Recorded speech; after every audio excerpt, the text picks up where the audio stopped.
الحمد لله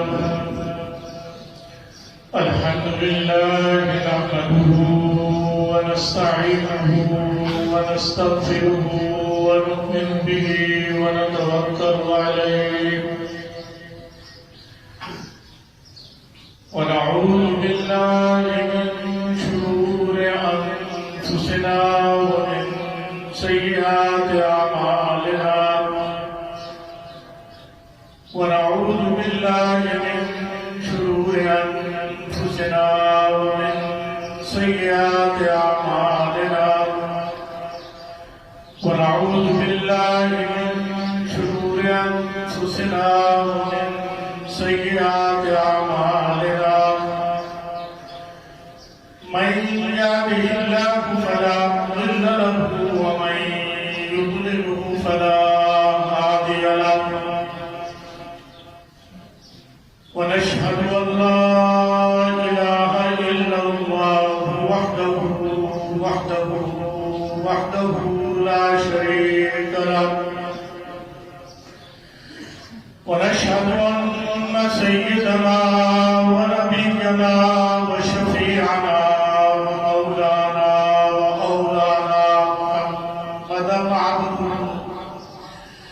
ومولانا محمدا عبده ورسوله أما بعد فأعوذ بالله من الشيطان الرجيم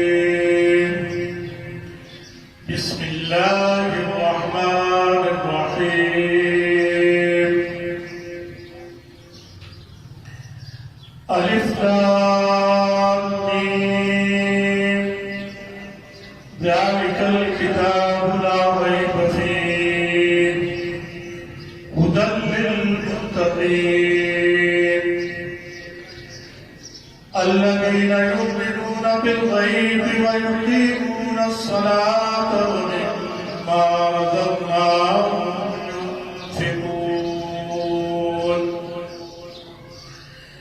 صدق الله مولانا العظيم وبلغنا رسوله النبي الكريم ونحن على ذلك لمن الشاهدين والشاكرين والحمد لله رب العالمين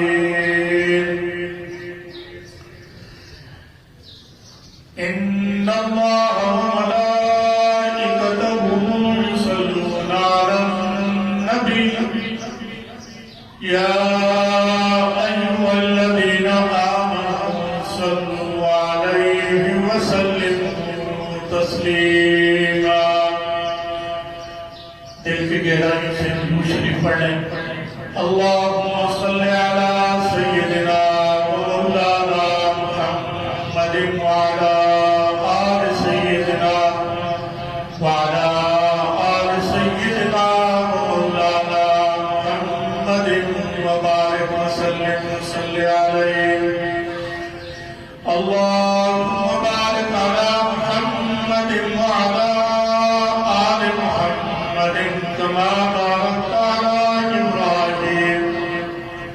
كما باركت على إبراهيم وعلى آل إبراهيم إنك حميد مجيد یا رب یہ التجا دل کی کرم تو اگر کرے یا رب یہ التجا دل کی کرم تو اگر کرے وہ درد دے زبان کو جو دل پہ اثر کرے برادران اسلام دوستو بزرگوں میرے دینی بھائیوں سب سے پہلے دل کی گہرائی سے آپ سب حضرات کو عید الفطر کی مبارکباد پیش کرتا ہوں اللہ تبارک و تعالی یہ گزشتہ مہینے میں اپنی مہربانی سے اپنے فضل و کرم سے روزے روزے رکھنے کی توفیق نصیب فرمائی اور نماز تراویح پڑھنے کی توفیق نصیب فرمائی اور اس کے اندر پورا قرآن مجید الف لام میم سے لے کر والناس تک پڑھنے کی توفیق نصیب فرمائی۔ اس پر بھی میں آپ سب حضرات کو دل کی گہرائیوں سے مبارکباد پیش کرتا ہوں۔ دوستوں اور بزرگوں، آج عید کا دن ہے اور رحمت کائنات صلی اللہ علیہ وسلم کی شریعت نے 2 دن خوشی کی مقرر فرمائے، ایک عید الفطر اور دوسری عید الاضحیٰ۔ عید الفطر یہ رمضان شریف کے جو روزے نصیب ہوتے ہیں، جو تراویح نصیب ہوتی ہے، قرآن مجید کی تلاوت نصیب ہوتی ہے، اس کی خوشی میں اللہ تبارک و تعالیٰ نے یہ خوشی نصیب فرمائی۔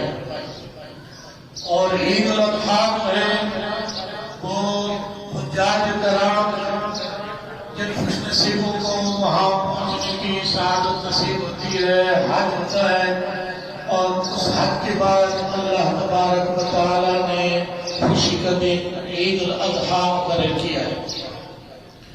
یہ 2 عیدیں وہ ہیں جو رحمت کائنات صلی اللہ علیہ وسلم نے اپنی زندگی میں منائی، صحابہ کرام رضوان اللہ تعالی اجمعین کو سکھائی۔ صحابہ کرام نے ان 2 عیدوں کو منایا اور ان 2 عیدوں پر اللہ کا شکر ادا کیا۔ یہ تو وہ عیدیں ہیں جو شریعت محمدیہ صلی اللہ علیہ وسلم کی مقرر کرتا ہے، عید الفطر اور عید الاضحیٰ۔ یہ اللہ تبارک و تعالیٰ نے یہ 2 دن خوشی کے نصیب فرمائے۔ اللہ تبارک و تعالیٰ اس کو ہماری صحیح خوشی کا ذریعہ قبول فرمائے۔ جو آیت کریمہ میں نے آپ کی خدمت میں پڑھی ہے، اس میں اللہ تبارک و تعالیٰ فرماتے ہیں الف لام میم ذالک الکتاب لا ریب فیہ، یہ وہ کتاب ہے جس میں کسی قسم کا کوئی ریب اور شک نہیں ہے۔ یہ ھدی للمتقین، یہ اللہ سے ڈرنے والوں کے لیے اس میں ہدایت ہے۔ الذین یؤمنون بالغیب، وہ لوگ جو غیب پر ایمان رکھتے ہیں، ویقیمون الصلاۃ، اور نمازوں کو قائم کرتے ہیں، ومما رزقناہم ينفقون، اور جو اللہ نے ان کو مال دیا ہے اس کو اللہ کے راستے میں خرچ کرتے ہیں۔ دوستوں اور بزرگوں، نماز یہ دین اسلام کا یہ اظہار ہے۔ ہم جو کلمہ پڑھتے ہیں لا الہ الا اللہ محمد رسول اللہ، یہ اقرار ہے کہ ہم اللہ کو وحدہ لا شریک مانتے اور محمد الرسول اللہ حضرت محمد صلی اللہ علیہ وسلم اللہ کا رسول مانتے ہیں، یہ اقرار کرتے ہیں۔ اور اس کا اظہار جو ہے وہ نماز کی صورت میں ہوتا ہے کہ 5 وقت کی نماز اللہ تبارک و تعالی نے امت محمدیہ پر فرض فرمائی ہے، تو اس کا اظہار ہوتا ہے نماز۔ جو نماز پابندی سے پڑھتا ہے اس کا ایمان قوی ہوتا ہے، ایمان مضبوط ہوتا ہے۔ اور دوسری ایمان والی کی صفت یہ فرمایا کہ وہ اللہ کے راستے میں خرچ کرتے ہیں، وَمِمَّا رَزَقْنَاهُمْ يُنْفِقُونَ۔ صحابہ کرام کو آقا نامدار فخر موجودات جناب محمد رسول اللہ صلی اللہ علیہ وسلم نے دین اسلام سمجھایا اور صحابہ کرام نے اس کو سمجھا، پھر اس پر عمل کیا اور پھر آنے والی امت کے لیے اس کو پہنچایا۔ دوستوں اور بزرگوں، آج اس مختصر سے وقت میں نے یہ بات عرض کرنی ہے کہ حضور صلی اللہ علیہ وسلم نے اور اللہ نے یہ جو حکم فرمایا ہے کہ وَمِمَّا رَزَقْنَاهُمْ يُنْفِقُونَ، کہ اللہ کے راستے میں وہ خرچ کرتے ہیں۔ صحابہ کرام نے اس پر کس طریقے سے عمل کیا، یہ بات میں نے آپ کی خدمت میں عرض کرنی ہے۔ حضور صلی اللہ علیہ وسلم کے دور داماد ہیں سیدنا حضرت عثمان غنی رضی اللہ تعالیٰ۔ اللہ نے ان کو بڑا مال دیا تھا، بڑی دولت دی تھی، اور جیسے اللہ نے ان کو دولت دی تھی ایسی اللہ تبارک و تعالیٰ نے ان کو اللہ اپنے راستے کے اندر خرچ کرنے کی توفیق بھی دی تھی۔ حدیث میں آتا ہے کہ غزوہ تبوک کے موقع پر حضور صلی اللہ علیہ وسلم نے مسجد میں چندے کا اعلان فرمایا۔ چندے کا اعلان فرمایا حضور صلی اللہ علیہ وسلم نے حضرت عثمان غنی رضی اللہ تعالیٰ جس طرف حضور کا چہرہ انور تھا اس طرف کھڑے ہو گئے اور عرض کی کہ یا رسول اللہ صلی اللہ علیہ وسلم 300 اونٹ ہمارے ساز و سامان کے میں پیش کرتا ہوں۔ حضور صلی اللہ علیہ وسلم نے اس چندے کے لیے دوسری طرف رخ کیا۔ حضرت عثمان دوڑ کر اس طرف چلے گئے۔ جب حضور نے چندے کی اپیل فرمائی، حضرت عثمان نے فرمایا کہ یا رسول اللہ مزید 300 میں اللہ کے راستے میں بمائے ساز و سامان کے پیش کرتا ہوں۔ حضور نے دوسری طرف اپنا چہرہ مبارک پھیرا۔ حضرت عثمان نے وہاں بھی یہی کہ 300 اونٹ بمائے اس کے ساتھ سامان کے میں آپ کی خدمت میں پیش کرتا ہوں۔ یہ 900 اونٹ بمائے ساتھ سامان کے حضرت عثمان غنی رضی اللہ تعالیٰ عنہ نے پیش کی، اور پھر فرمایا کہ یہ 900 جو آپ کے ارشاد پر میں نے پیش کی ہے، اور 100 جو ہے میں وہ پیش کرتا ہوں اپنی طرف سے 1000 اونٹ ایک ہی وقت میں حضرت عثمان غنی رضی اللہ تعالیٰ عنہ نے اللہ کے راستے میں خرچ کیا۔ حدیث میں آتا ہے کہ رحمت کائنات صلی اللہ علیہ وسلم نے جو حضرت عثمان نے مال پیش کیا اس کو اپنے ہاتھ میں لیتے ہیں اور لے کر اس طرح اس کو حرکت دیتے ہیں اور فرماتے ہیں کہ اے عثمان، آج کے بعد تجھے کوئی عمل بھی نقصان نہیں پہنچائے گا۔ اللہ تبارک و تعالیٰ نے چونکہ حضور نے یہ فرمایا کہ جو اللہ کے راستے میں مال خرچ کرتا ہے اللہ تبارک و تعالیٰ اس مال میں کمی نہیں فرماتا۔ یہ تو قرآن مجید میں بھی اللہ نے فرمایا کہ من جاء بالحسنۃ فلہ عشر امثالها، جو ایک نیکی کرتا ہے، 1 روپیہ دیتا ہے، اللہ تبارک و تعالیٰ اس کے بدلے میں اس کو 10 عطا فرماتے ہیں۔ یہ تو کم از کم ہے۔ کیونکہ حضور نے فرمایا اس کے مال میں کمی نہیں ہوتی، پھر صحابہ کرام نے دل کھول کر جو جس کو توفیق تھی اس نے پیش کر دی۔ حضرت ابو بکر صدیق، حضرت عمر فاروق یہ بھی وہاں موجود تھے۔ حضرت عمر فاروق فرماتے ہیں کہ میرے دل میں خیال آیا کہ ابو بکر ہمیشہ مجھ سے آگے بڑھ جاتا ہے، آج میں ابو بکر سے آگے بڑھوں گا۔ وہ بھی اپنا مال پہ لے کے آئے، حضور میں خدمت میں پیش کیا۔ حضور صلی اللہ علیہ وسلم نے پوچھا کہ عمر کیا لے کے آئے؟ یا رسول اللہ جو کچھ تھا گھر میں اس کا آدھا گھر کے لیے رکھا اور آدھا آپ کی خدمت میں پیش کر دیا۔ حضرت ابو بکر صدیق آئے، وہ بھی جو توفیق تھی وہ ساتھ لے کے آئے۔ حضرت صلی اللہ علیہ وسلم نے ان سے بھی پوچھا کہ ابو بکر کیا لے کے آئے؟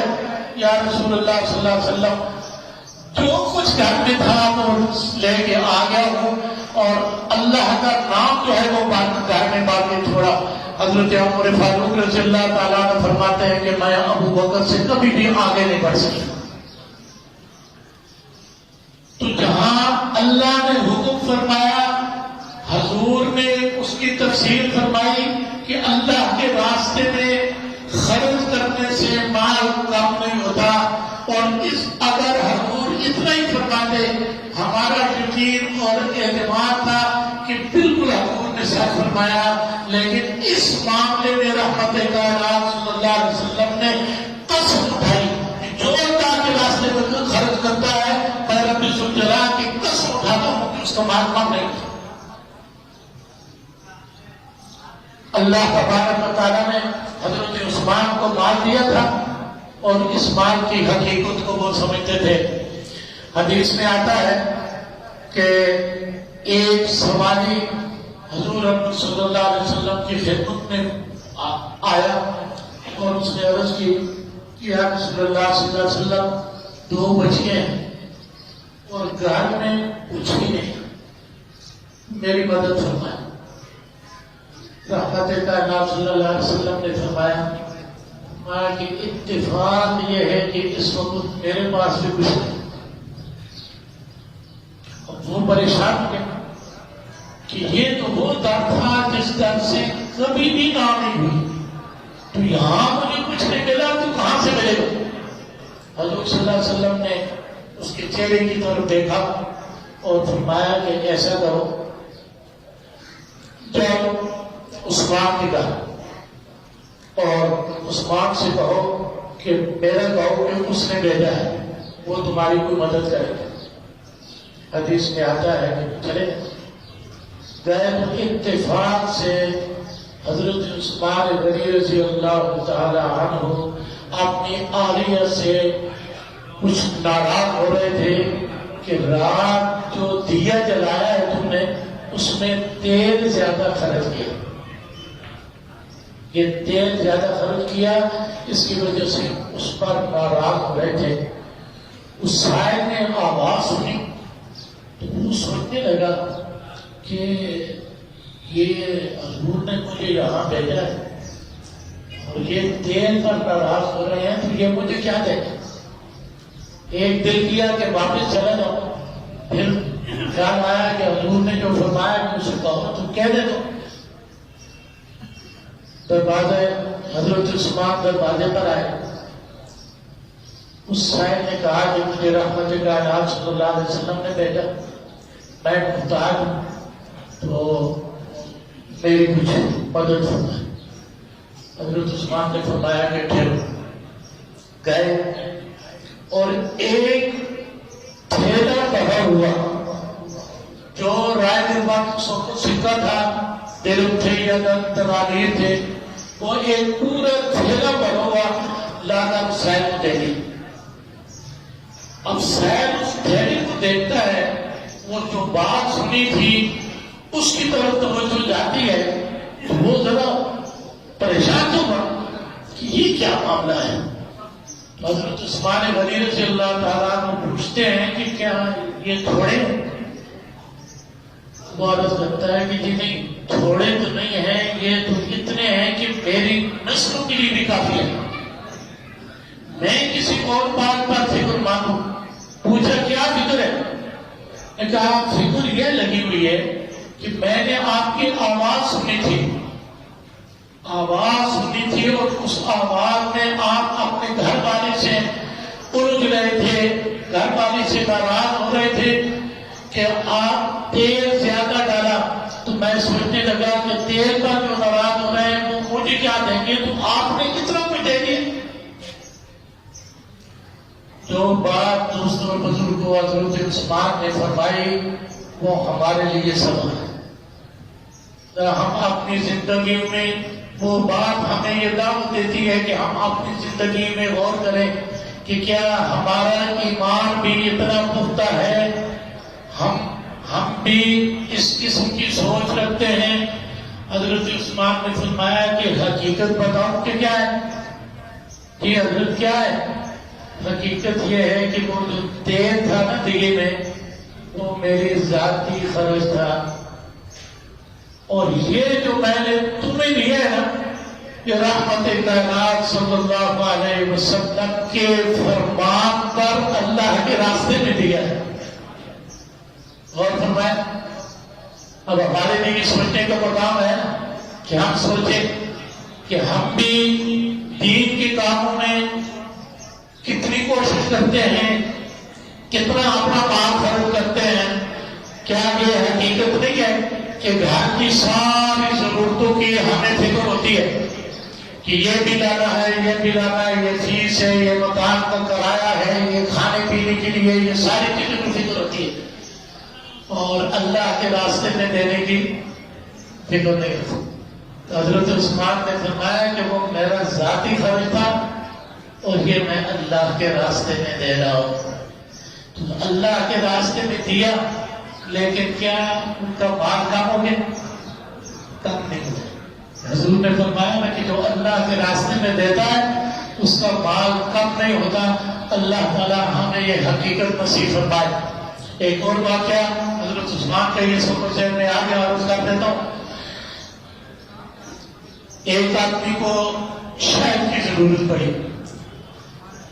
ہماری زبان میں اس کو ماکو کہتے ہیں اور اردو میں اس کو شہد کہتے ہیں اور عربی میں اس کو عسل کہتے ہیں. کسی نے اس کی بیماری کے لیے بتلایا کہ تم تھوڑا سا شہد استعمال کرو. اس نے پورے شہر میں شہد تلاش کیا، اس کو شہد نہیں ملا. کسی نے بتلایا کہ تم فلاں آدمی کے پاس جاؤ تمہیں شہد مل جائے گا. یہ جا کے اس سے معلوم کیا ہے کہ بھائی مجھے دوائی کے لیے تھوڑا سا شہد ضرورت ہے، تو پتہ چلا کہ بھائی تمہارے پاس ہے تو مجھے تھوڑا سا شہد دو. اس نے کہا کہ اتفاق یہ ہے کہ آج ہی میرے پاس بھی شہد ختم ہو گئی. پریشان ہو گئے. یہ تھی جہاں امید دکھائی تھی کسی نے کہ اس سے مل جائے گا، لیکن وہاں سے بھی نہیں ملا. تو اس نے اس کو کہا کہ بھائی ایسا کرو کہ تم مدینہ طیبہ کے ایک طرف اس نے اشارہ کیا کہ اس طرف چلے جاؤ. کافی دور جب جاؤ گے تو وہاں پر ایک تجارتی قافلہ آیا ہوا ہے، اور کوشش کرنا کہ جو اس قافلے کا جو مال تجارت کا سامان ہے ان کے پاس اس کا جو مالک ہے اس سے ملنے کی کوشش کرنا. اگر تم اس وقت اس کے پاس اس تک پہنچ گئے تو تمہیں شہد مل جائے گا. کہتے ہیں ضرورت کی چیز ہوتی تھی. اس نے چلا گیا مدینہ طیبہ سے کافی دور. وہ ایک قافلہ آیا ہوا تھا، قافلہ رکا ہوا تھا. وہاں پہنچ گیا.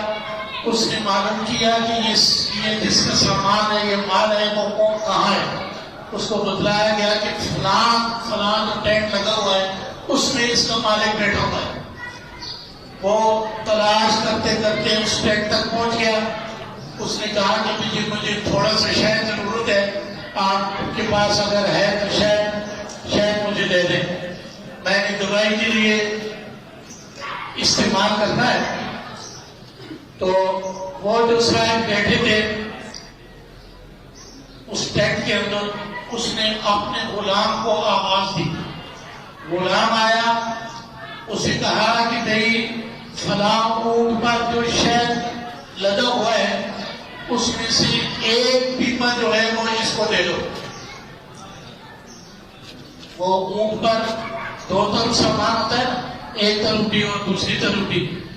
تو اس نے کہا کہ وہ جو اونٹ پر شہد لگا اس میں ایک طرف کا جو پیپا ہے وہ اس کو دے دو. اس نے تھوڑا سا مانگا تھا لیکن اس نے کہا کہ یہ پورا پیپا اس کا دے دو. تو وہ غلام کہتا ہے کہ اگر اس کو ایک طرف کا پیپا دے دو تو دوسری طرف والا گر جائے گا. اگر ایک طرف اس کو ایک پیپا دے دیتا ہوں تو جو دوسری طرف پیپا اس پر باندھا ہوا ہے وہ گر جائے گا. میں وہ دوسرا بھی دے دوں. اس نے کہا کہ دوسرا بھی دے دوں گا تو یہ اٹھا نہیں سکے گا، کافی وزنی ہے، یہ نہیں اٹھا سکے. اس نے کہا کہ اونٹ بھی دے دو. تو یہ کہ جب اس نے کہا کہ اونٹ بھی دے دو تو اس غلام نے دوڑ لگایا. کیا جا کر وہ دونوں پیپے بھی دے دیے اور اونٹ بھی دے دیا. واپس آیا جس وقت پوچھا کہ میں نے تمہیں کہا تھا کہ ایک پہ دے دو. تو تم نے کہا کہ دوسرا گر جائے گا. میں نے کہا دوسرے بھی دے دو. تو تم نے کہا کہ بھئی یہ اٹھا نہیں سکے گا. تو میں نے کہا اونٹ بھی دے دو. پھر تم نے انتظار نہیں کیا, تم دوڑ کے کر. اس نے کہا کہ مجھے یہ خیال ہوا کہ اب اگلی بات جو آپ نے کہنی ہے نا, وہ یہ کہنی ہے کہ اس کو بھی لے جاؤ. غلام ہے, اس کو بھی لے جاؤ تاکہ یہ اس کی خدمت کرے. تو میں نے کہا کہ بھئی اگر یہی خیال آیا تھا تو غلام تھا, تو آزادی تمہیں مل جاتی. آزادی مل جاتی, تم پھر دوڑ کے کیوں گئے؟ اس نے کہا جی آپ کی خدمت میں مجھے غلام رہنا زیادہ آزادی سے زیادہ پسند ہے. یہ وہ جو ٹینٹ میں بیٹھی ہوئی تھی نا, مجھ سے کتنا عثمان تھا. حضور نے فرمایا کہ مال دینے سے کم نہیں ہوتا. یہ دوستوں اور بزرگوں, ہم اس حقیقت کو اپنے دل میں بٹھا لیں جب بھی ہمارا ایمان مضبوط ہوتا ہے کہ جو حضور نے فرمایا وہ بالکل سچ اور برحق ہے. یہ صرف مال خرچ کرنے کی بات نہیں ہے. کوئی کام بھی جو رحمت کائنات صلی اللہ علیہ وسلم نے فرمایا, جس نے ہماری رہنمائی فرمائی صحابہ کرام کو, نماز کے بارے میں فرمایا کہ نماز جو ہے پابندی سے پڑھو, اس میں تمہاری زندگی میں برکت آئے گی. ایک نوجوان آتا ہے, آ کر کہتا ہے کہ نماز پڑھتا ہوں لیکن صبح آنکھ نہیں کھلتی. میں اس کو ایک پریکٹیکل چیز بتاتا ہوں. ایک مہینہ پابندی سے نماز پڑھ لے, چاہے اس کا کاروبار کا نقصان ہوتا ہے اس کی پرواہ نہ کرے. چاہے اس نے سفر میں جانا ہے تو سواری نکل جائے گی, ریل میں جانا ہے ریل نکلتی ہے, اور جو چیز بھی ہے وہ اس کے ہاتھ نہیں آتی تو وہ پابندی سے. جو آپ ابھی بعد میں آ رہے ہیں, مسجد کے حال میں کافی جگہ ہے اور مسجد میں اوپر گیلری میں بھی جگہ ہے, وہاں تشریف لے جائیں. جزاک اللہ.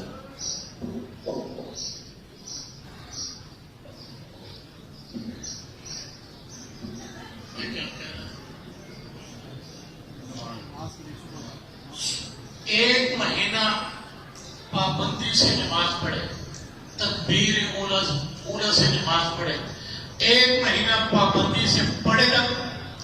دوستوں اور بزرگوں, ایک مہینے کے بعد تجربہ کر لے کہ وہ نماز کو چھوڑے گا, نماز اس کو نہیں چھوڑے گی. ایک مہینہ پڑھے, پریکٹیکل ایک مہینہ کوشش کرے, پھر نماز اس کو نہیں چھوڑے گی.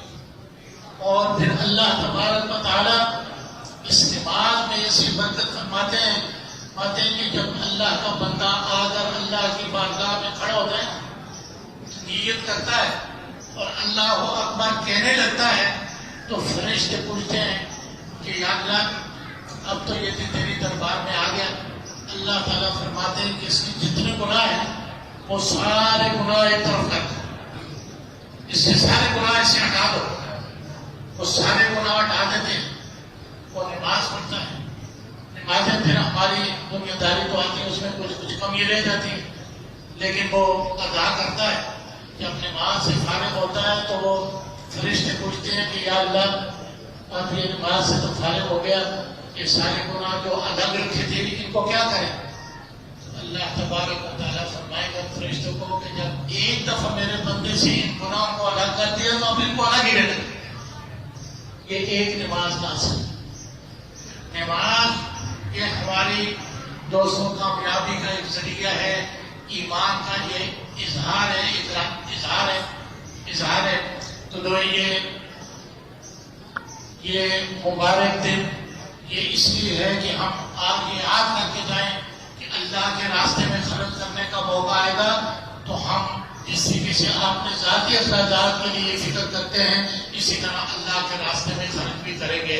نماز کے لیے جب مؤذن آذان دے گا تو پھر ہم مسجد کی طرف رجوع کریں گے اور پھر اللہ تبارک و تعالیٰ کا شکر بھی ادا کریں گے کہ یا اللہ تیری توفیق کے بغیر یا اللہ میں کچھ بھی نہیں کر سکتا تھا, تو یہ توفیق عطا فرمائی اور تیری توفیق سے آج تیری برکات میں حاضر ہوا ہوں. تو اللہ تبارک و تعالیٰ پھر اس کی برکات بھی نصیب فرماتے ہیں. کیونکہ وقت جو نماز کا کعبہ ہو گیا ہے تو نماز کے لیے ضرورت ابھی تو کوئی آواز نہیں آئی، میرے آواز آیا کرتے تھے جی کی نیت بتائے، نیت جس کو نیت نہیں آتی وہ آگے کیا پڑھے گا؟ نیت نہیں آتی وہ آگے نہیں پڑھے گا۔ نیت تو یہی ہے کہ نماز پڑھنے کی نیت سے، اور ہمارے بزرگ تھے وہ فرمایا کرتے تھے کہ ایک شارٹ کٹ نیت بتاؤ، وہ شارٹ کٹ نیت یہ ہے کہ جو نیت امام کی وہ میری اللہ اکبر، نیت ایسے کام ہو جائے۔ یہ نیت کریں گے، نیت کے بعد امام جو ہے وہ سبحانک اللہ پڑھے گا اور الحمد شریف سے پہلے وہ 3 تکبیریں کہے گا۔ ان 3 تکبیروں میں پہلی تکبیر میں بھی ہاتھ کام تک کام تک اٹھائے، ہاتھ اٹھا کے ہاتھوں کو کھلا چھوڑتے رہے۔ دوسری تکبیر میں بھی کام تک ہاتھ اٹھائیں گے، ہاتھ اٹھا کر پھر ہاتھوں کو کھلا چھوڑ دیں گے۔ جب تیسری تکبیر امام کہے گا اس وقت ہاتھ اٹھا کر پھر ہاتھ کو باندھ لینا ہے۔ اس کے بعد امام قرات کرے گا، رکعت پورے کرے گا، دوسری رکعت کے لیے اٹھے گا، پہلے امام قرات کرے گا اور قرات کرنے کے بعد پھر قام تک اللہ اکبر کہہ کر ہاتھ اٹھائے گا، پھر ہاتھ اٹھانا ہے اور ہاتھ کو کھلا چھوڑ دینا ہے۔ پھر دوسری تکبیر میں بھی اس طرح، تیسری تکبیر میں بھی اس طرح، پھر چوتھی تکبیر میں اللہ اکبر کہہ کر وہ رکوع میں چلا جائے۔ تو یہ اس طرح کی 2 رکعتیں یہ پوری ہوں گی۔ 2 رکعت کے بعد باقی جمعے کے دن خطبہ پہلے ہوتا ہے اور نماز بعد میں ہوتی ہے، لیکن یہ عید کی نماز میں نماز پہلے ہوتی ہے اور پھر خطبہ بعد میں ہوتا ہے۔ خطبے میں یہ جو ترانہ ہے عید کا، اللہ اکبر لا الہ الا اللہ واللہ اکبر اللہ اکبر، یہ امام پڑھے گا تو آپ بھی ساتھ ساتھ پڑھ لیں۔ دیکھو نا اللہ کی کیسی دین اسلام ہمیں نصیب فرمایا کہ ہمارے عید کا دن بھی اللہ کی یاد ہے، اللہ کی بڑائی میں، اللہ کی کبریائی میں۔ اور اس سے پہلے جو رمضان شریف گزرا، رمضان شریف میں کیا ہے؟ نماز پابندی سے پڑھنی ہے، قرآن مجید پڑھنا ہے، روزہ رکھنا ہے، اور اپنے لیے دعائیں کرنی ہے، اپنے خاندان کے لیے کرنی ہے، اپنے ملک کے لیے کرنی ہے، اپنے شہر کے لیے کرنی ہے۔ تو اسلام تو ہم کو محبت سکھاتا ہے، اسلام تو ہم کو آپس میں محبت سے ملنے کا سکھاتا ہے۔ اسلام یہ لیلۃ القدر کی رات آتی ہے، حدیث میں آتا ہے کہ حضور صلی اللہ علیہ وسلم کو یہ رات بتلا دی تھی کہ فلاں تاریخ کو لیلۃ القدر ہوگی۔ حضور صلی اللہ علیہ وسلم نے فرمایا کہ میں آ رہا تھا تاکہ صحابہ کو یہ بتاؤں کہ فلاں رات ہے یہ لیلۃ القدر کی ہے، لیکن راستے میں 2 آدمی آپس میں لڑ رہے تھے تو ان کی وجہ سے میں وہ رات بھول گیا۔ تو لڑائی تو ایسی ہے کہ اس سے برکتیں کم ہو جاتی ہیں، برکتیں اٹھ جاتی ہیں۔ پھر بھی اللہ کی بڑی رحمت ہے کہ کسی کو نصیب ہو جائے تو یہ ذہن میں رکھیں کہ اگر عشاء کی نماز جماعت کے ساتھ تکبیر الاولیاء کے ساتھ پڑھ لینا اور صبح کی نماز پڑھ لیں تو انشاءاللہ لیلۃ القدر کی اس کو فضیلت حاصل ہو جائے گی۔ اللہ تعالیٰ مجھے اور آپ کو عمل کرنے کی توفیق نصیب فرمائے۔